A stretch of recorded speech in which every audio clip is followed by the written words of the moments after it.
Assalamu alaikum, урматтуу биздин каналдын көрүүчүлөрү, урматтуу достор.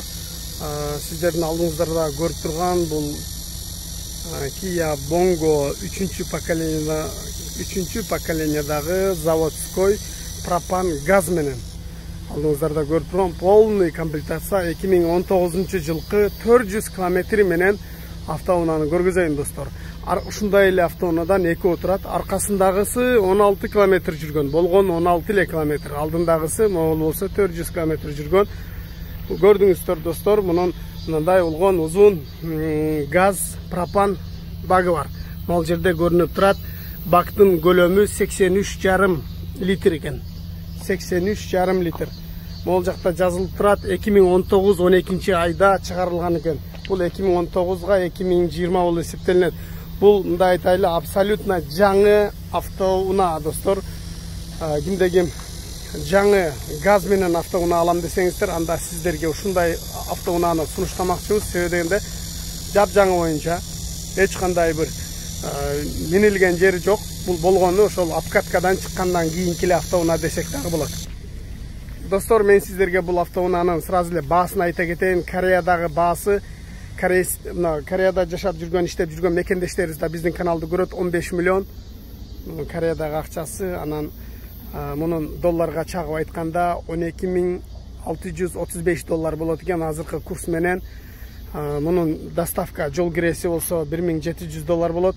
Мен болсо мунун растаможкасы 2019-дардыкы бир аз өзгөрүү болсо керек. 2014-төн 2017-ге чейин 900 доллар болчу. 2019-дукун билбейт экенмин, анан кийин тактап туруп сиздерге жазып коем. Ошентсе да биз убакыт өткөрбөстөн обзорду баштай берели. Достор, алдынан байкасаңыздар, бул Kia Bongo автоунаасы негизи Porterден эч айырмасы жок. Porter менен узун туурасы, расходу бардыгы бирдей эле. Кээ бирки учурларда Bongo Porterге караганда күчтүүрөөк. Себеби дегенде бунун Bongo'нун мотору сеп болот. Porterдики болсо ремен, за счет сеп, мотор, коробка күчтүү. Алдыдагы бир азга бийигирээк болот. Достор, көрдүңүздөр, алдылары бир аз, фаралары дагы 2019-2020 бир аз өзгөчө. Жана ошондой эле повторитель поворотника дагы бар. Достор, мен сиздерге бул машинанын сыртынан бир катар көрсөткөндөн кийин андан кийин ичин көргөзөйүн. Көрдүңүздөр, дөңгөлөктөрү жапжаңы боюнча достор, запаскалар болсо коюлу элек. Мына көрдүңүздөр, арка тарабынан көрүнүшү, аркасында парктроник датчиги бар достор. Мына аркасында бир запаскаларда коюлу элек, өзүнүн заводской дыркалары менен. Бул машина деле дана ушундай достор, 16 км жүргөн. Болгону мен сиздерге азыр алдыңкысын тартып көргөзөлү. Достор, могул жагында мындай сыйрыл эле экен. Коробкаларын көрүңүздөр, алды тараптары жапжаңы боюнча экен. Достор, биз убакытты көпкө чозбойлу, биз обзорду баштайлы. Биз мондай болгон өзүнүн берлогу бар экен достор. Ушу менен ачып бул машинаны бияка көңүңүздөр бурсаңыздар, ошо күлүштү басып ачканда өзүнүн повторитель поворотниктери да жанат экен. Бисмилла деп эшикти ачайлы достор. Электропакет көрдүңүздөр, салфандары да сыйрылыптыр.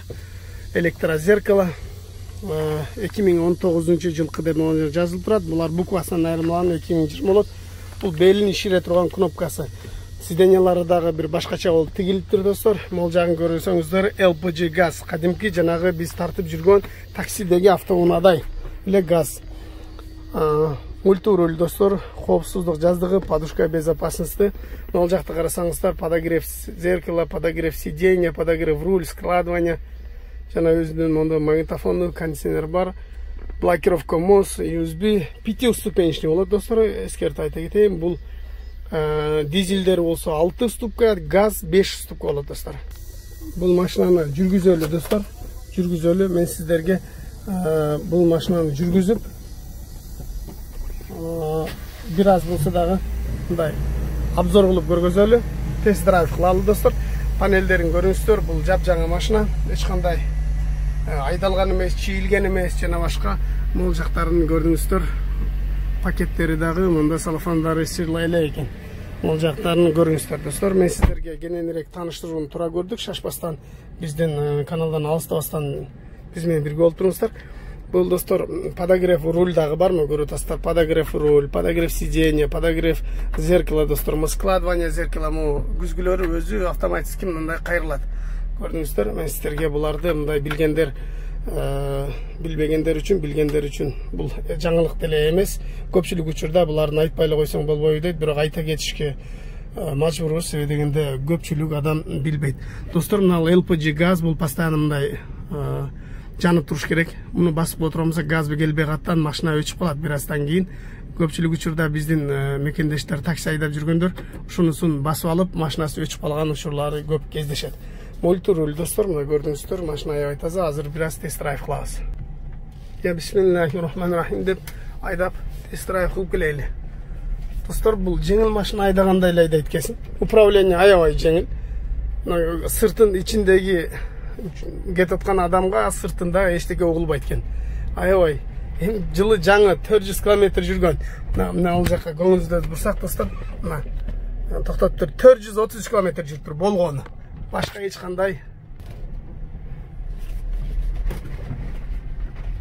Мына достор, мен сиздерге бул машинаны бир аз да болсо жаман жолдордо тест драйв кылып көрсөтөлү дедик. Себеби дегенде биздин жолдор ушундай начар болгондуктан бул жерлерде кандай өзүн алып жүрөт экен бул машинаны бир аз көрөлү. Көрдүңүздөр, машина аябай тегиз, сыртындагы шум эч кандай ичкериге угулбайт. Жеңил машинада кетип аткандай эле кетет экенсиң. Жаңы машина ал миниңиздер келсе, анда ушундай машина алсаңыздар өкүнбөйсүздөр. Болгону базарды бир круг кылып сиздерге мындай көрсөтүүнү туура көрдүк. Кече күнү биз машина жүктөп атканда экваторлор менен машиналарды тарттырып жеткирип кетип баратсак, комментарийга жазышыптыр, мен түшүнбөйм, машинада айдап эле барса болбойбу депчи. Достор, мына көрсөңүздөр, базардагы турган машиналардын бардыгынын номери чечилген. Номерин чечип койгондон бул учеттон чыгарылган. Бул базардын сыртында айдаганга болбойт бул машиналарды. Бул машиналарды только мындай экватор менен жүктөп кетиш керек. Базардын ичинде боло турган болсо, жүктөгөн жай, аны жөн эле айдап барсак болот. Андай жерлерге айдап барабыз. Анан базардын сыртында алыс жактарда болсо айдап барганга болбойт. Бул жерде закон бар, билесиздер, законду бузбаш керек, законго баш ийиш керек. Биздин Кыргызстанда эмес, например, бир 50 сомду кысып барып туруп, эмне кетип аттым эле же болсо тааныш билиш болгудай, андай жок бул жакта. Бул мамлекеттерде андай 50 сом, 100 сом деген кетпейт достор. Ошондуктан биздин бардык эле ГАИ кызматкерлеринин 50 сом, 100 сом алат дегенден алысмын, бирок көпчүлүк учурда ушундай достор. Биз баштан өтүп эле келет, көрүп эле жүрөбүз, билебиз. Ошондуктан мондай болгон кийин бонго достор, бул жерде нарашка койбойт, монтуп алып эле ташый беришет. Сиздерге мен бир катар муну мындай бир катар кыдырып айланып келдик. Эми сиздерге калган жактарын дагы мен сиздерге бир аз болсо дагы айтып берейин. Мынакей достор, биз кайра ордуна алып келип койдук бул машинаны. Могул жакта электрозеркало, жана айтып өттүм, бул управление руль, өдөгө ылдыйга түшүрсөңүздөр болот. Бул кадимки эле коробка механика, өзүңүздөр сүйгөн эч кандай автомат эмес.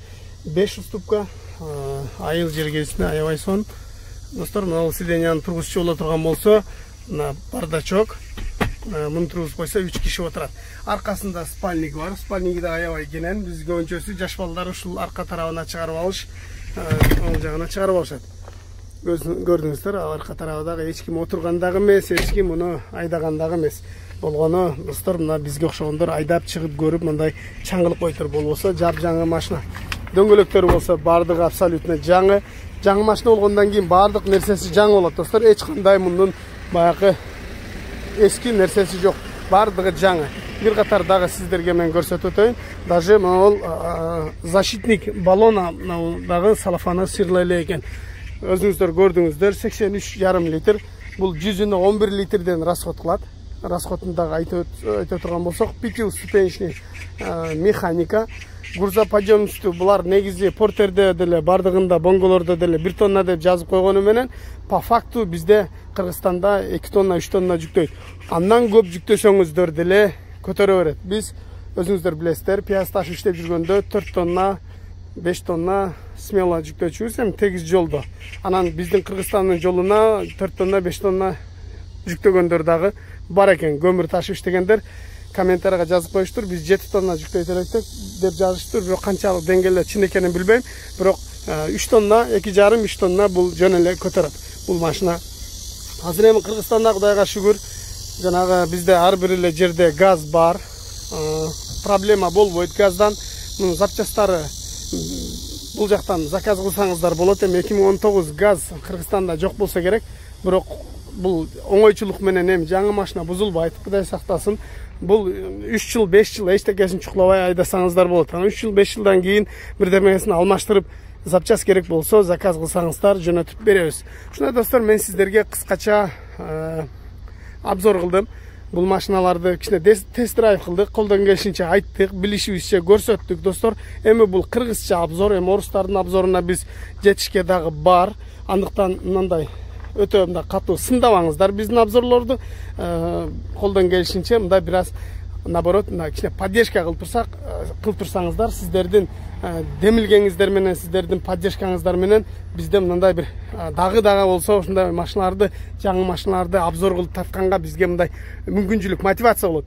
Биз ушундай машиналарды тартсак биздин көрүүчүлөргө бир аз кызык экен, жакшы экен деп биз мындай көргөн көрүүчүлөргө дагы болсо жаңы видеолорду, машиналарды обзор кылып тартышка аракет кылабыз достор.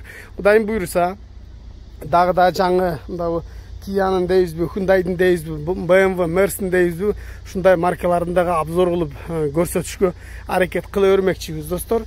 Баарыңыздар биздин каналды көрүп, биздин каналга катталганыңыздар үчүн баарыңыздарга ыраазычылык билдире кетейин. Бир рет дагы бир жолу. Анан биздин видеонун астында описанияда Instagram баракчабыздын ссылкасы бар. Ошол жака дагы каттала кетишти унутпагыла достор. Комментарийга баасы канча экен деп жазбастан бизге WhatsApp'ка жазсаңыздар, сиздердин суроолоруңуздарга жооп бермекчибиз достор. Ассаламу алейкум.